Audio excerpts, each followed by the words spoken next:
Bonjour à toutes et à tous, bienvenue pour cette visioconférence sur le bon usage du médicament. Nous sommes ravis de vous accueillir pour vous donner quelques clés sur comment gérer sa pharmacie, comment s'automédiquer sans prendre de risques. Et aujourd'hui, on a invité le docteur Lionel Kayser, qui est docteur en pharmacie et qui a par ailleurs créé une application qui s'appelle My Simple Pharma, qui peut aider dans le quotidien à l'usage du médicament, et il vous en parlera au cours de sa conférence. Donc moi, je suis Barbara du service prévention, je suis la responsable du service. Et chez MCOM Mutuelle, au-delà du remboursement des frais de santé, on a à cœur de vous accompagner sur la santé en général, sur le prendre soin de soi et de sa famille. Et donc, on a des cycles comme ça réguliers de visioconférences autour de sujets aussi variés que l'alimentation, l'activité physique, le médicament, la sophrologie. Aujourd'hui, voilà, comme je l'ai dit, on est sur le bon usage du médicament, et en espérant que ça puisse vous donner des clés pour utiliser et vous mettre en sécurité chez vous. Voilà, je vous laisserai dans une minute avec le docteur Kayser. Vous avez la possibilité d'intervenir et de poser des questions via le chat qui se retrouve sur la droite, qui s'appelle chat. Et on aura au cours de la visio des petits sondages à vous soumettre pour interagir avec le docteur Kayser. Et donc, c'est aussi en haut à droite, et c'est le deuxième onglet qui s'appelle sondage, qui va s'allumer au fur et à mesure des besoins. Donc, n'hésitez pas, nous, on relaie vos questions, vos remarques auprès du docteur Kayser. Voilà, bonne visioconférence, et à tout à l'heure pour la conclusion. Je vous laisse, docteur. Merci Barbara pour la présentation et bonjour à tous. J'espère que tout le monde m'entend bien dans ce cas. Oui, je vous entends bien. Et on va commencer. Donc du coup, c'est une conférence sur le bon usage du médicament. Donc je suis Lionel Kayser, docteur en pharmacie et fondateur d'une start-up qui s'appelle My Simple Pharma, qui va permettre de mieux gérer la santé du quotidien.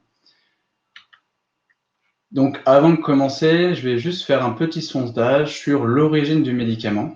Donc avec une question très simple, selon vous, en tout cas, quel est le pourcentage de médicaments qui sont disponibles actuellement sur le marché qui vont provenir des plantes? Et ça sera du coup dans l'onglet numéro 2, tout en haut à droite.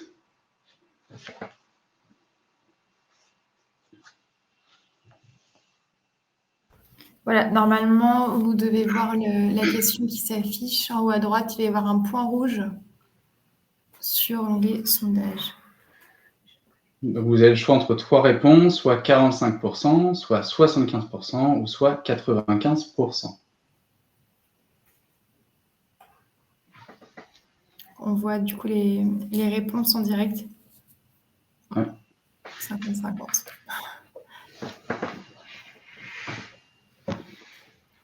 Donc on est sur 4 réponses, on est sur 50%, donc 45% et 75%. Alors, la bonne réponse, c'est 75% qui ont une origine végétale. Donc, en fait, la majorité des médicaments aujourd'hui proviennent des plantes. Après, pour des raisons économiques, en tout cas, et pour une question d'industrialisation, on va synthétiser les médicaments aujourd'hui en faisant des cultures cellulaires pour extraire le principe actif de ces plantes. Par exemple, l'aspirine que vous connaissez bien vient d'une plante qui s'appelle la saule, et on en retrouve plein d'autres dans nos médicaments aujourd'hui. Alors, on va s'intéresser c'est la base en tout cas des sujets de santé, c'est la fameuse balance bénéfice-risque. Donc, tout médicament ou toute spécialité en tout cas qui a un intérêt thérapeutique, que ça soit une plante, que ça soit une huile essentielle, qui a pour rôle principal de soigner ou de prévenir une symptôme ou une maladie, a une balance bénéfice-risque. Donc, qu'est-ce que c'est? En gros, toute spécialité qui a un intérêt thérapeutique peut avoir des effets secondaires et, d'un autre côté, a une efficacité. Donc, c'est la dose toxique et la dose utile pour soigner. Donc, c'est pour ça qu'il faut en faire bon usage et c'est le sujet de cette conférence aujourd'hui.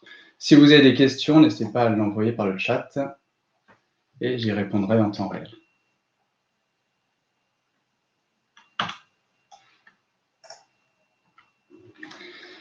Dans un médicament, ou en tout cas dans toute spécialité pharmaceutique ou médicamenteuse, on va retrouver deux principales dans la composition. On va retrouver le principe actif qui est responsable de l'effet thérapeutique, ou plutôt la molécule active, et les excipients qui sont un peu l'enrobage du médicament et ce qui permet de faciliter soit l'administration, la conservation ou le transport finalement de cette substance active jusqu'au point dans votre corps où on veut que ça soit actif.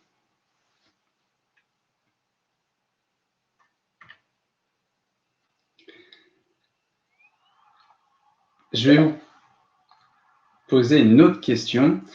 Alors, on va avoir à l'écran 3 marques principales. On va voir Efferalgan, le Doliprane, le paracétamol. J'aimerais vous poser la question suivante. Pour vous, est-ce que ces 3 boîtes vont contenir le même principe actif? Donc, il y aura 2 possibilités de réponse, soit oui, soit non. Et pareil, ça sera dans l'onglet numéro 2.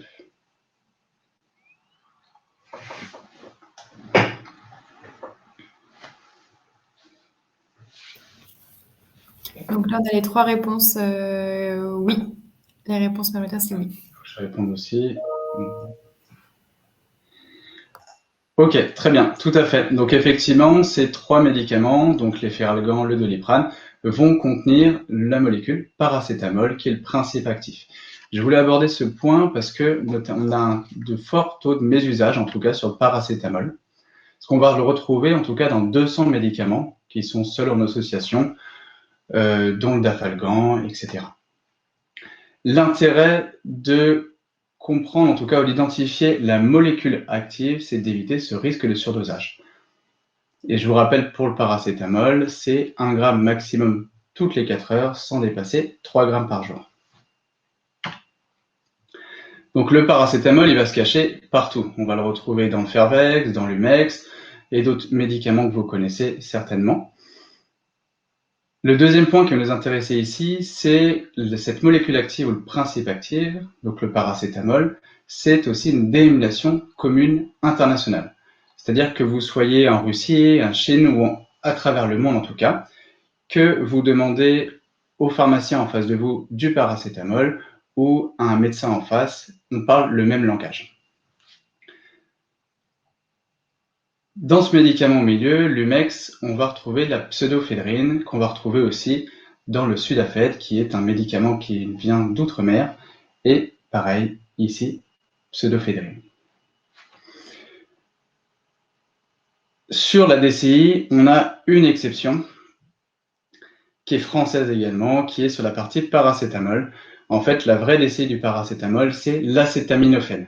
Voilà, parce que l'acétaminophène n'était pas très beau, en tout cas à l'oreille, donc on l'a modifié en l'appelant paracétamol, mais c'est la seule exception qui est française.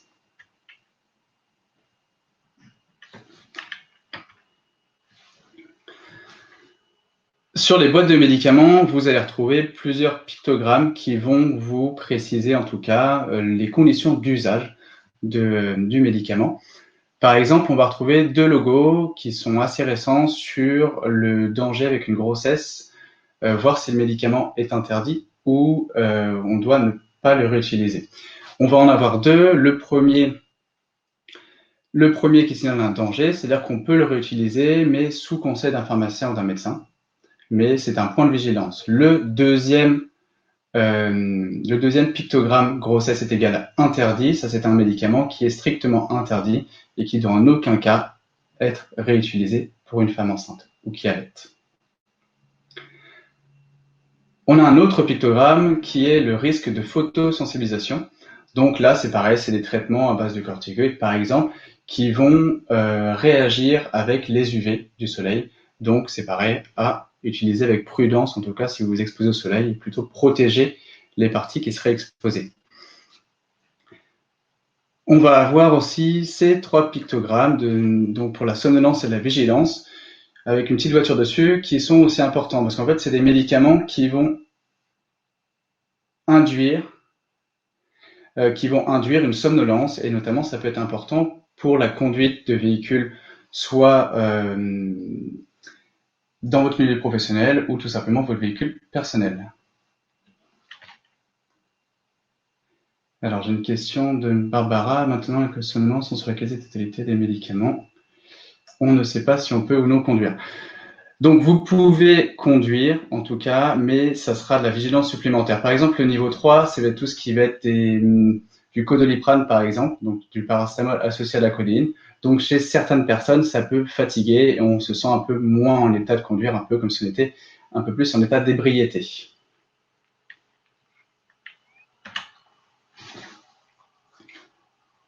Ou tout ce qui va être, par exemple, tout ce qui est antihistaminique, donc tout ce qui va corriger, en tout cas, les symptômes d'une rhinite allergique ou un rhume des foins, peut entraîner ce risque de somnolence.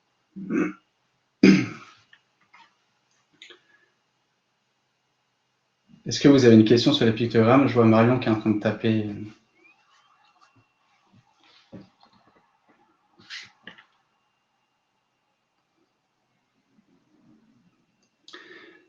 Alors, quels sont les risques à prendre 2 Doliprane 1000 en même temps? Votre grand-mère fait ça. C'est pas bon du tout, parce qu'en fait, la posologie maximum, c'est 1000 mg, enfin 1 gramme, donc soit 1000. Enfin 1 gramme ou 1000 mg, et ça va être toutes les 4 heures. Donc, prendre 2 comprimés de 1000 mg en même temps, c'est très mauvais pour le foie, et ça devient toxique pour le foie. Donc, si elle le fait régulièrement, elle risque de se retrouver hospitalisée à cause de ça. Et notamment, je ne l'ai pas précisé aussi, le lendemain, quand vous avez une soirée un peu arrosée et que pour soulager la gueule de bois, que vous prenez du paracétamol, c'est contre-indiqué aussi parce qu'effectivement, l'alcool sollicite le foie pour l'éliminer et le paracétamol sollicite le foie pour être éliminé aussi. Donc, pour le cas de votre grand-mère, par exemple, elle peut prendre en alternance du Doliprane et de l'ibuprofène. Et comme ça va permettre d'augmenter en tout cas l'effet sur la douleur et d'agir en synergie. Et après, il y a d'autres spécialités sur ordonnance qui vont être un peu plus efficaces que le Doliprane ou que le paracétamol.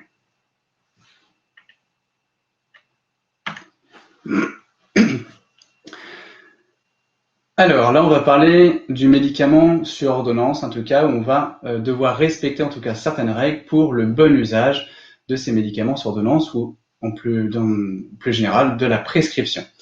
Donc, on va devoir respecter strictement la posologie et la prescription sans l'interrompre. La posologie, c'est donc sur l'ordonnance, on va avoir un temps de prise, un horaire de prise, par exemple le matin, l'après-midi, le soir, à jeun pendant le repas ou après le repas, et tout ça, ça va permettre l'efficacité du traitement et ça va permettre d'éviter en tout cas les risques pour votre santé. Il faut suivre la prescription du médecin jusqu'au bout sans l'interrompre, notamment pour l'exemple des antibiotiques, ou si vous l'arrêtez en amont, le traitement ne sera pas efficace et ça risque de déclencher des résistances au niveau des bactéries dans votre organisme.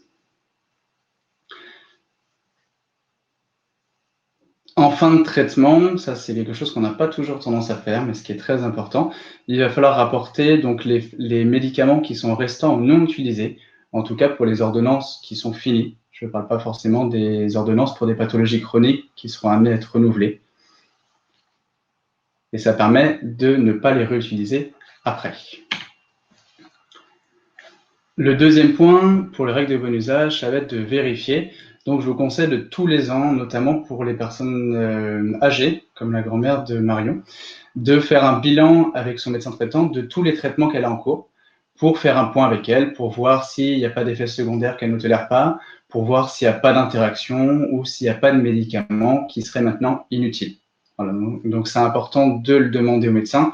C'est quelque chose qui n'est pas fait systématiquement et qui est important. Il ne faut pas hésiter à demander des conseils. Donc, si vous avez un traitement qui vous fait des effets indésirables, par exemple trop de somnolence, ça vous fait mal au ventre, etc., votre pharmacien ou votre médecin est à votre écoute pour trouver une molécule qui serait similaire et qui n'aurait pas forcément ces effets secondaires.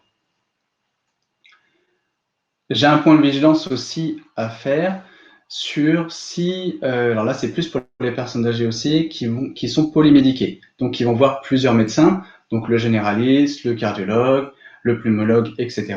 Et on va avoir plusieurs ordonnances différentes. Et généralement, ça peut arriver qu'on retrouve des médicaments qui vont être identiques entre les ordonnances, et ça peut être aussi un risque de surdosage. Et donc là, c'est important de vérifier avec le pharmacien l'ensemble des ordonnances et lui demander s'il n'y a pas d'interaction entre celles-ci.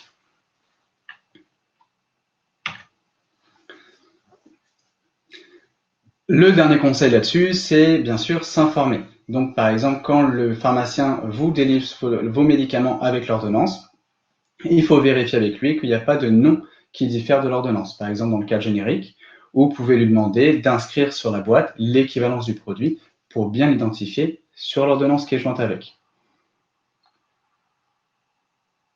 Après, pour plus de sécurité, c'est intéressant et c'est important de se renseigner avec le pharmacien sur l'ensemble des médicaments. Donc en fait, pour bien comprendre à quoi il sert, comment je dois le prendre, etc. Et de bien connaître sa maladie et ses traitements, c'est un gage de sécurité. Ça permet de mieux soigner et suivre sa maladie. Parce que vous êtes l'expert de votre corps, de votre maladie, et le pharmacien ou le médecin est l'expert du médicament ou du diagnostic. Est-ce que vous avez des questions sur les règles de bon usage ou c'était quelque chose d'acquis pour vous?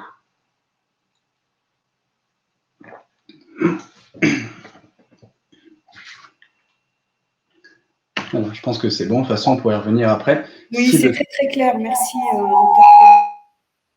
On va retrouver deux catégories de médicaments. Donc, les médicaments sur ordonnance, qu'il faudra rapporter du coup en fin d'ordonnance chez son pharmacien, tout simplement parce qu'ils peuvent présenter un danger direct ou indirect lié du coup aux principes actifs qu'ils vont contenir. Donc c'est pour ça qu'il faut l'utiliser et respecter la prescription du pharmacien et les conseils du pharmacien, notamment sur la prise de ces médicaments. Donc sans la présence d'ordonnance valide, je les ramène à la pharmacie. Et je sais que beaucoup ont tendance à les réutiliser, mais c'est une automédication qui est non responsable, qui peut être dangereux pour votre santé. D'un autre côté, on a les médicaments sans ordonnance. Donc là, c'est des médicaments qui sont en vente libre, donc sans ordonnance, que vous pouvez acheter librement chez votre pharmacien. C'est tout ce qui va concerner les plantes, les huiles essentielles, les médicaments sans ordonnance, les compléments alimentaires, etc. C'est des médicaments qui ont été sélectionnés par les autorités de santé et qui vont présenter, en tout cas, peu de dangers directs ou indirects liés à leurs molécules actives. Bien sûr, si on respecte les doses recommandées, donc les posologies. Et donc, comme tout médicament, on va avoir aussi quelques règles de bon usage pour pratiquer cette automédication responsable. Alors, on a d'un côté les médicaments sur ordonnance, les autres sans ordonnance, mais comment s'y repérer? Donc c'est pareil, c'est une information qu'on n'a pas partout, mais en fait, si vous regardez bien sur vos boîtes de médicaments, les médicaments sur ordonnance vont avoir un petit encadré qui est vert ou rouge. Et ça identifie les médicaments qui sont sur ordonnance. Donc, si vous en reste chez vous dans votre armoire à pharmacie, ceux-là sont à rapporter à la pharmacie.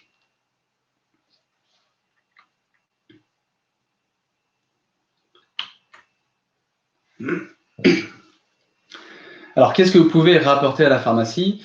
Donc, déjà, il faut séparer les emballages en carton et notices, qui, eux, sont éliminés dans le tri sélectif. Donc, on va ramener vraiment que la partie médicaments, les blisters, les tubes de pommade, etc. Donc, les médicaments qui sont collectés, comprimés, pommade, crème, gel, tout ce qui va être sirop et ampoule, les aérosols. On collecte aussi pour les personnes qui sont diabétiques ou qui ont d'autres traitements anticoagulants, les aiguilles et seringues, mais qui sont collectées à part dans une boîte sécurisée qui permet de protéger les produits perforants. Et c'est une boîte que vous pouvez demander gratuitement auprès de votre pharmacien.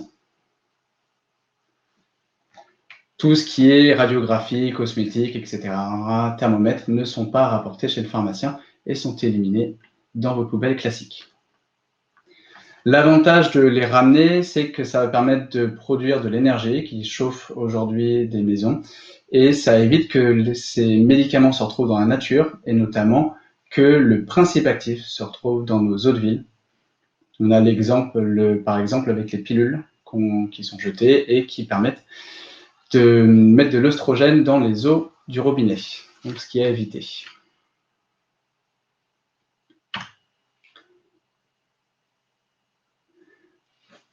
Donc, sur les médicaments sans ordonnance, donc aussi bien les plantes, les huiles essentielles, le bon usage, ça va être de pratiquer une automédication responsable.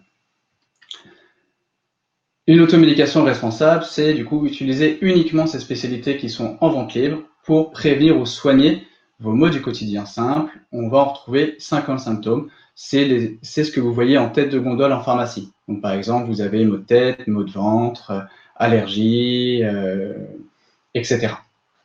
Et sous le conseil, en tout cas, si vous avez besoin d'un pharmacien.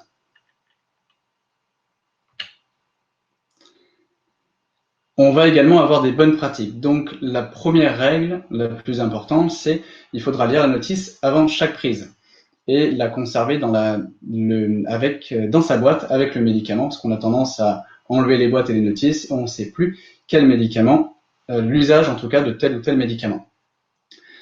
Cette règle est la plus importante parce que contrairement aux médicaments sur ordonnance où vous suivez la prescription, là, ça va être de votre propre chef que vous allez regarder, en tout cas la posologie, et savoir pour quelle indication c'est.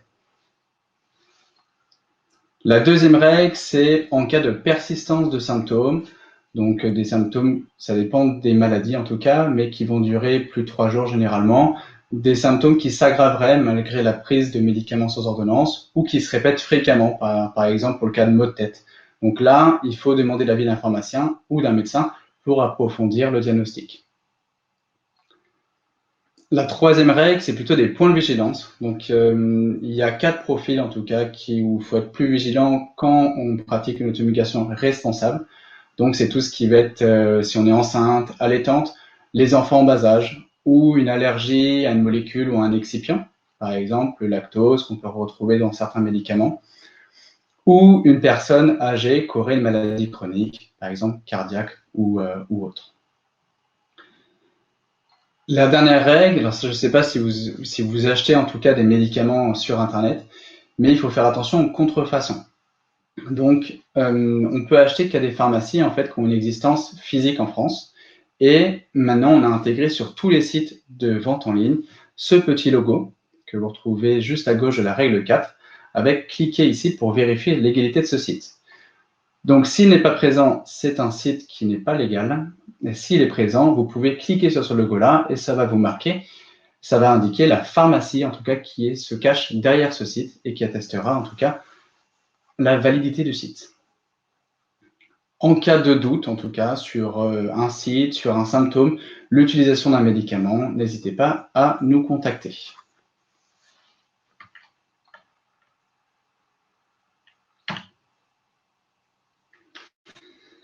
Est-ce que c'est bon sur les bonnes pratiques sur l'automédication? Vous avez d'autres questions ou... Je pense que c'est bon. Alors, sur cette slide-là, je pourrais vous l'envoyer après, ou de toute façon, la présentation sera partagée avec vous, mais c'est un aperçu, en tout cas, d'une pharmacie qui peut se présenter comme idéale. Donc, j'ai mis tout en haut des indications de couleur. Donc, moi, comment j'organise personnellement ma pharmacie chez moi? Donc, c'est une armoire. Et je mets des petites post-it de couleur qui permettent d'identifier, en tout cas, par indication les médicaments. C'est très utile pour les personnes qui habitent chez moi. Et ça permet, donc, on va avoir 6 catégories. Donc, tout ce qui va être fièvre et douleur, troubles digestifs, maux divers, allergies, blessures superficielles, ça va être tout ce qui va être premiers soins, et divers, qui peut être toujours utile dans des cas variés. Donc, si vous avez un tiroir, vous pouvez conserver ces indications-là dans des petites boîtes, par exemple, avec pareil le post-it collé sur la boîte, ou si vous avez une armoire, sur chaque étagère, vous mettez le petit post-it avec la couleur qui est afférente et l'indication. Alors, pour cette armoire à pharmacie idéale, pour un adulte, par exemple, on va retrouver pour la fièvre et la douleur tout ce qui va être paracétamol et ibuprofène. Pour les troubles digestifs, l'opéramide, etc. Ici, je vais parler en nom de molécules ou de principes actifs. Tout simplement, il faut garder cette approche à l'esprit parce que c'est la seule approche qui permet d'éviter le surdosage et de bien comprendre ce que l'on prend. c'est une approche qui est un peu inhabituelle parce qu'on est martelé en tout cas par les marques et on a moins l'habitude en tout cas de ces molécules.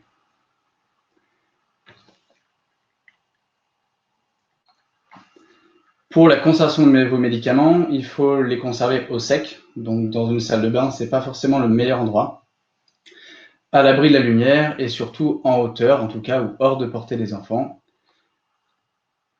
Et un point de vigilance, en tout cas, sur tout ce qui va être collyre, solutions buvables et sirop, une fois ouverts, qui vont se conserver peu de temps. Donc, je vous invite à regarder la notice, c'est à peu près 1 mois après ouverture, ça dépend de chaque médicament.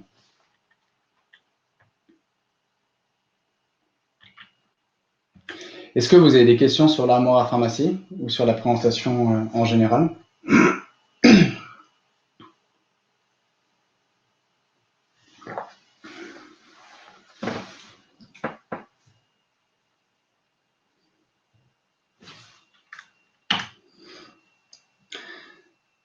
Alors, je suis le fondateur d'une startup, ce que je vous disais en entrée, qui s'appelle MySimple Pharma, donc qui vous permet de pratiquer, en tout cas, une automédication responsable. Ça va simplifier et sécuriser votre santé du quotidien. Donc, je pense que vous avez tous chez vous une armoire à pharmacie ou un tiroir à pharmacie, mais c'est parfois difficile de s'y repérer, surtout que ça arrive toujours, en tout cas, en dehors des ouvertures de pharmacie. On a toujours un enfant qui est malade le soir, à 20h, le week-end. Et on va se poser plein de questions. Est-ce que j'ai bien mal ici? Qu'est-ce que je vais pouvoir prendre? Est-ce que ça va être compatible avec mon profil de santé? Comment l'utiliser? Parce que j'ai pas forcément les notices qui sont dans les boîtes, ou je suis un peu perdu sur ce que je dispose, en tout cas chez moi. Donc tout ça, on va pouvoir vous accompagner avec MySimple Pharma. Et ça évite bien sûr d'aller sur Internet, sur des sites généralistes de santé qui vont plutôt vous angoisser sur votre santé, plutôt que de vous rassurer et de vous donner les bons gestes à suivre. Et je vais vous proposer de faire une petite démo. Ça sera une solution que je vous offre, en tout cas pour 2 semaines après cette présentation-là. Donc, le service de prévention d'AMCOM Mutuelle vous enverra un petit questionnaire en vous demandant également si vous voulez avoir accès à la solution. Pour ça, j'aurai besoin de vos adresses email que, bien sûr, je supprimerai après l'expérimentation.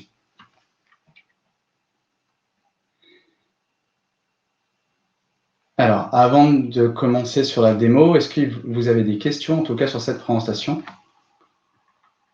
Je vais vous laisser 2 petites minutes, le temps que je prépare ça. Alors, moi, j'ai pas de questions, je voulais juste intervenir. C'est-à-dire que si vous êtes d'accord pour tester cette appli, c'est de fait vous donner l'autorisation pour AMCOM Mutuelle de transmettre vos adresses mail à Lionel Kayser. Hein. C'est implicite. Voilà. C'est au niveau de la conformité pour le RGPD. Voilà, c'était une petite précision dans le cadre de la loi sur la protection des données auxquelles nous sommes, on est contraints, quoi.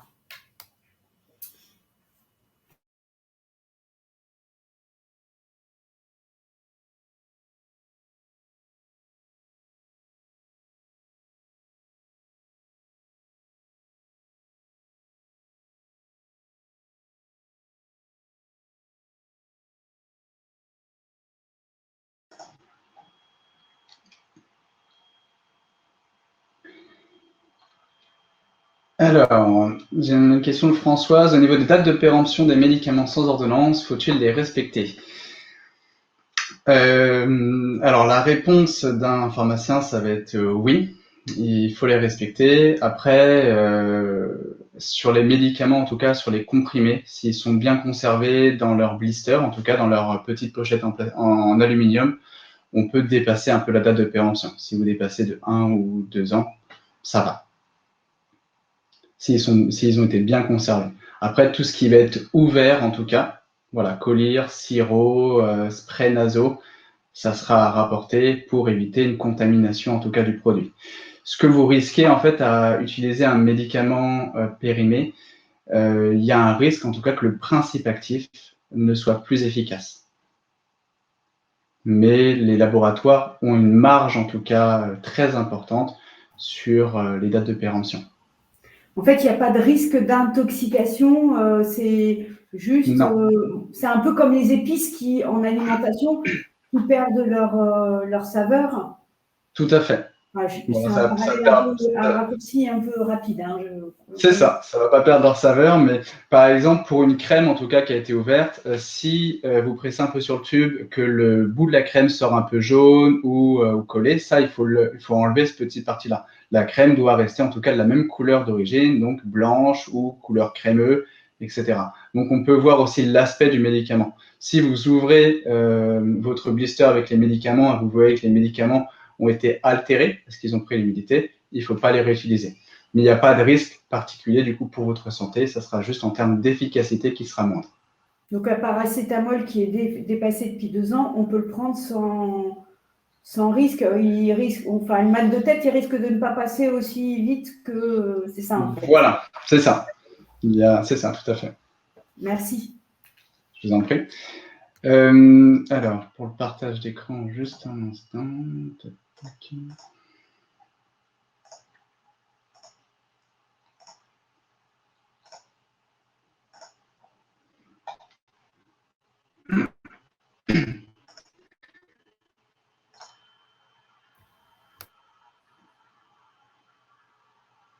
Alors, ça a fonctionné, mais là, on ne le voit plus. Ah. Je vais quitter la présentation, du coup, parce qu'on n'en a plus besoin. C'est bon. C'est bon, ok. Donc, normalement, vous voyez mon écran. Oui, on voit très bien.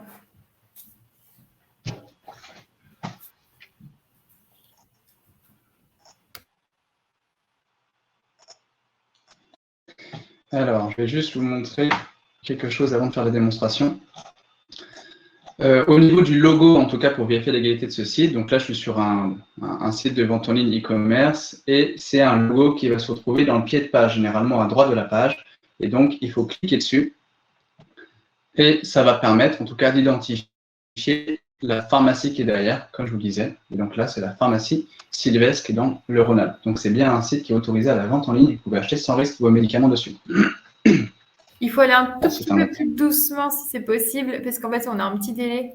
Et du coup, ça va très vite. Donc, voilà, juste, s'il vous plaît, un petit peu ralentir pour qu'on soit fluide de notre côté. Donc, c'est un exemple de site de vente en ligne. Et on va retrouver le logo que je vous présentais tout à l'heure, pour vérifier l'égalité de ce site, qui va être dans le bas de page, à droite généralement. Et pour vérifier que le site est légal et que ce ne soit pas une image, en tout cas, qui soit ajoutée dans le bas de page, il faut cliquer dessus. Et ça va ouvrir une nouvelle page, une page cette fois-ci qui est de l'Ordre national des pharmaciens. Et si on descend un peu dans la page, ça va indiquer en tout cas que derrière ce site, on va retrouver la pharmacie Sylvestre qui est dans les Rhône-Alpes. Et donc ça atteste bien que ce site est autorisé à la vente en ligne et que les médicaments ne sont pas contrefaits et suivent une traçabilité, en tout cas française, et sont dans le circuit du médicament. Ok, super, on a bien vu. Merci.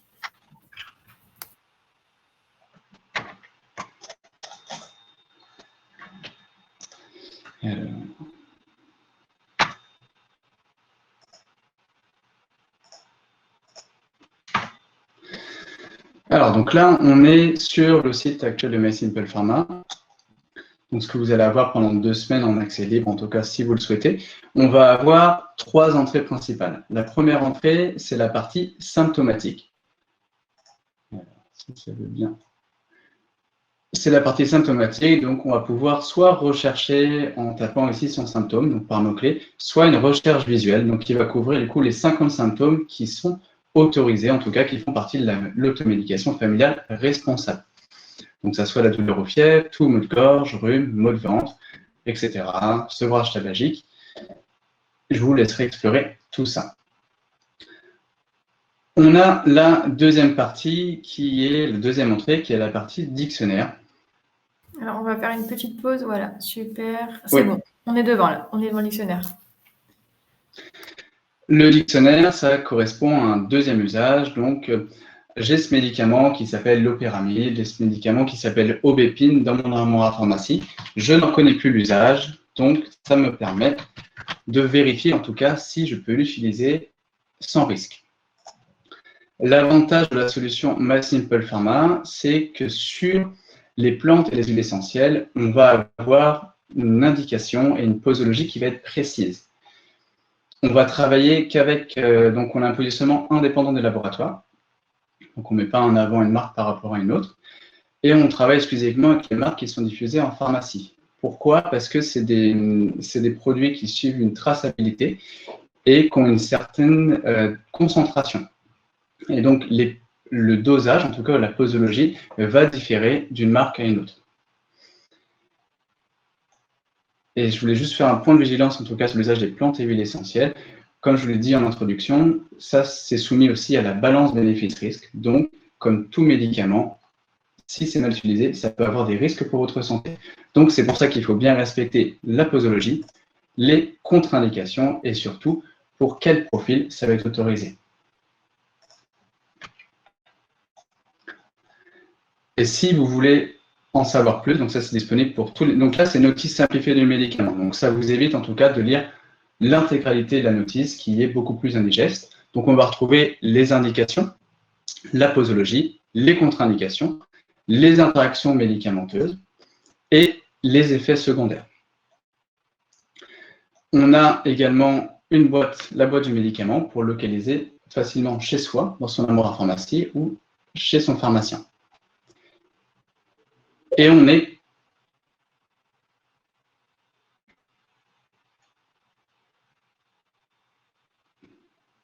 indigeste et impossible à replier.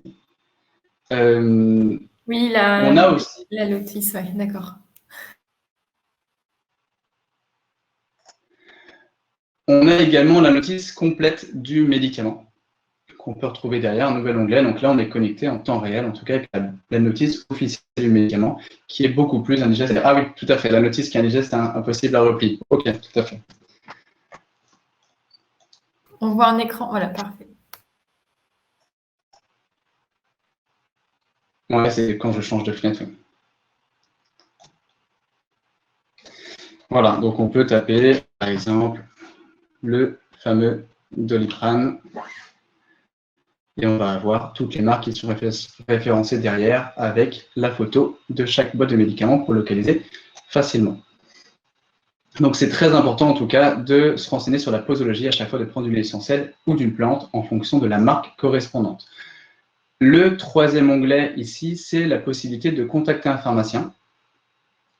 Donc dans le cadre de cette mise à disposition, il y a un délai de réponse de 24 heures. De toute façon, on ne remplace pas un service d'urgence. Donc on est capable de vous renseigner sur les médicaments qui sont sur votre ordonnance, sur des pathologies particulières, sur le parcours de soins. Donc, si vous avez fait plusieurs radios, vous avez vu plusieurs médecins, on n'a toujours pas trouvé la raison de votre symptôme, on peut vous accompagner sur la suite, en tout cas, à tenir dans ce parcours de soins. On peut vous renseigner sur la vaccination, sur tous les sujets de santé, et bien sûr aussi sur tout ce qui va être la médication familiale responsable.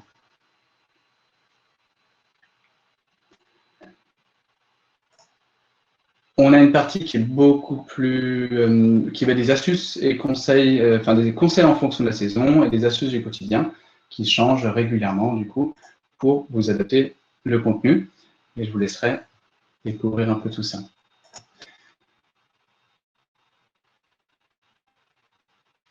Alors, je vais juste revenir sur la partie symptomatique. Donc la partie symptomatique, ça va correspondre à j'ai mal quelque part, qu'est-ce que je vais pouvoir prendre sans risque dans mon armoire à pharmacie.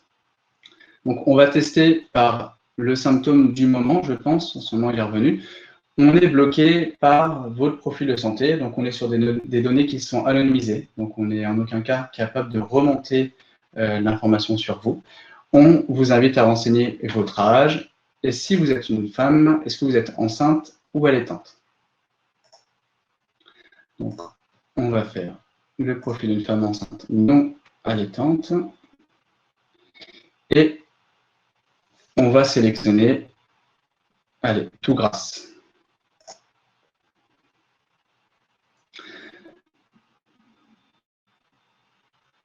Donc, on se base sur la même approche, en tout cas, qu'en officine. Donc, on va tout d'abord décrire le symptôme pour bien confirmer avec vous qu'il s'agit d'une toux grasse et pas d'une toux sèche. On va donner des conseils qui sont non médicamenteux, parce qu'il n'y a pas forcément que les médicaments qui peuvent soulager le cas d'une toux grasse. Et on va faire dans les onglets ici la proposition de soins. Donc, la proposition de soins parmi les médicaments sans ordonnance, où on apparaît cette approche par molécule. Donc, on va expliquer à chaque fois l'intérêt de chaque classe thérapeutique. Donc, par exemple, pour les toux grasses, c'est un fluidifiant bronchique qui va vous aider à expectorer. Et on va marquer ici par nom de molécule qui permet du coup d'éviter le surdosage et de pouvoir avoir un aperçu de ce qui est disponible. La même chose pour les huiles essentielles, les plantes médicinales et le dernier volet aussi qui va vérifier en tout cas les sursymptômes qui nécessiteraient du coup une consultation médicale. Voilà, donc en gros, pour l'exemple de la toux grasse, une personne qui a un essoufflement, qui a une toux persistante de plus de 15 jours, il faudrait consulter. Voilà pour la démonstration. Est-ce que vous avez des questions là-dessus, sur la présentation que j'ai effectuée ou